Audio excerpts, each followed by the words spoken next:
With all the problems that we have in our society with this, with abusive parents, with the kids going back into these homes simply because it's the biological home and the reunification is priority number one. And then you also have the issues of child trafficking and such and everything else that Yeah. you can throw into the mixer of just really toxic environments for these kids in our country, our American children. Why have we not done anything? This seems like it should be like priority number one of Yeah. what we're doing, of looking out for our kids. I mean, has there been legislation that's ever been brought up to try and update any of these things or look at new information or new studies to go, hey, this was bad information back then. Maybe we should do it a little better or a little different. Has that been done? And if it has not, I guess why? It's a glaring, Yeah. glaring problem. Yeah. Yeah, I have certainly read things indicating people's reports and essays on we need to change this bias. It seems like our system is so big and cumbersome. Once something is set in concrete, how do we change it? And I Hmm. don't have an answer for that. I think for most citizens, it's out of sight, out of mind, Hmm. which is one good thing about these cases getting the publicity. It at least puts it into awareness. It's such unpleasant stuff. Yeah. I get my news feed from Yahoo every day when I check my email over there. And the child abuse cases, for some reason, I must have signed up for the true crime section or whatever, Yeah. because I get all these horrendous cases and it's hard to read them. And Yeah. there are days I go, I just can't absorb this. And I Yeah. go right to something else and don't look at it. And I think that's the reaction most people have. People don't want to think about spousal abuse. They don't want to think about child abuse. And that's sounds like another book for me, right? Yeah. That's where I always go with this. Let me write another book about it Yeah. because we do need to make changes in the court system, but the system is so darn big, and once things get set in concrete, it just seems like nobody knows how to change it. Yeah. I mean, and that's just the weird thing. We change things all the time. We amend things all the time. Why is this one so difficult to do? What Yeah, I mean, yeah, it's such a glaring thing that affects so many people. But is that because it's icky? Because it's not something everybody wants. It's much easier for people to get behind, rescuing puppies. it And is. which I love puppies. I have one I do there. I too. have one here. And I got a cat right over there. I'm not trying to take away from rescuing animals, but we Right. we we are more quick to get behind that, I think, as a society than we are of like, let's rescue these kids that are in Yeah. these horrific situations. I mean, you look at some of these homes where these kids are, and you go, I wouldn't let my dog live there. But No. here's 10 kids that are hanging out, and like, yeah, that is mom, right? And dad, or maybe there is no dad, or maybe there is no mom, or there's nobody, half Yeah. the time. And it's just accepted. And that to me is Yeah. just weird that we have that sort of acceptance in our society of these sort of behaviors, yet we don't on so many others that are far less severe and far less impactful on human Yeah. beings. Yeah, yeah. I think there's a lot of denial as a culture. People don't want to think about it. They don't want to look at it, and then trying to change the laws is very complicated. And I study the stuff to a great degree, but when you say how do we make changes, I Yeah. kind of draw a blank, you Yeah. know.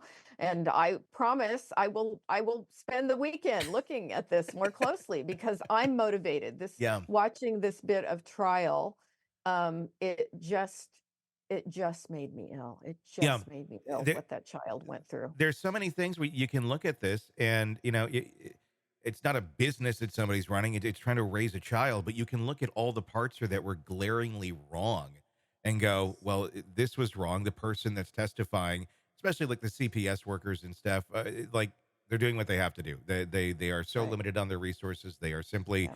accounting for what they are supposed to do, and I mean, they can't go beyond the No. limitations of their job. They'll No. go to jail for something. So I understand that the hands are tied, but that just seems to be the answer with everybody: is hands are tied, hands are tied. Hands are And tied. meanwhile, Hands the are tied. children's like tied up in the basement being abused. So, No, no, yeah, Tony, I swear yeah.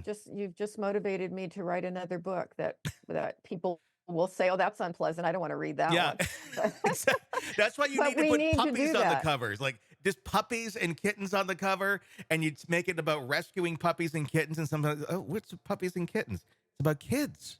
Oh you gotta, it's like a bait and switch. You gotta do that. Yeah, yeah, yeah, Otherwise, until people they are. open it up and they go, "Oh, this makes me upset. I'm Mhm. not gonna read that one. Let me go back to Twilight or Vampire That's why you put Romance or super glue on something," the first page, and it's only activated when they open their hands stuck into the book. Sorry, you have to read it now. But Yeah. yeah, I mean, it's an icky subject, but it's a real subject, and it affects so many people, and it's Yes. only getting worse. And it makes you wonder how many other Harmony Montgomerys are out Oh, there that yeah. nobody knows about. Yeah, yeah, it's incredible. It is just incredible. I remember talking with CPS workers who were so burned out with so much secondary trauma, and they would be told they would go into meth houses, and there would be needles all over the floor, and they would go back to their supervisor and say, they've got a 2-year-old in there, they've got babies in there, they've just got to clean the needles up, get the needles off the floor. And that makes them sick because I Yeah. think people want to go into that line of work because they care about kids. Sure, But so sure. many burn out, they quit. The Yeah. ones that stay probably do this their own defense mechanism. They're drinking a lot at night, and Yeah. and then they're doing things like, I've just got to get through the day and check off the boxes here. And Yeah. it's I could never do that Yeah, job. It because would you just go kill into me. it, that's why I say I could never be like a police officer or something like that, because Yeah, my service revolver would come out at some point when it shouldn't for some horrible human being, of and be like, course. Yeah. I'm just gonna save the world and this child Yeah. the headache of this right now. Yeah. And I would probably feel the same way as a CPS worker, because yeah, I mean, you go in there and you have this probably, fantastical thought of, I'm gonna help, and some certainly do in some situations, without a doubt. Thank God, at least we have that. But Yeah. it certainly needs a lot of work. But when you have no options to actually do your job and help these kids in a true meaningful way, it's just putting band-aids in everything, Yeah. and we just allow this madness to continue. Yeah. For the sake of, everyone has their rights, and I Mhm. think that might be part of it too. Of people, they we would have to sacrifice some amount of rights, I think, if we're going to get our society in line to not be able to accept this sort of thing. And people would rather not do that whatsoever. They'd rather, well, it's not me that this is happening to, and Exactly. whoever else this is happening to, well, that's them. Yeah. So for those of us that are recognizing it, looking at it honestly, I think that's the next question. What am I going to do about it? What can I do about Mhm. it? And I don't have all the answers right now, but Sure.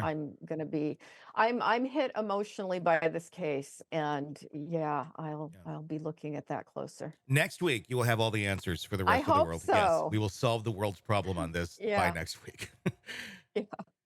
Hey, it's Tony Brueski. If you like the podcast, be sure to like, subscribe, and press that bell so you don't miss any of our updates on the cases we're following for you right here at the Hidden Killers podcast from True Crime Today. And thanks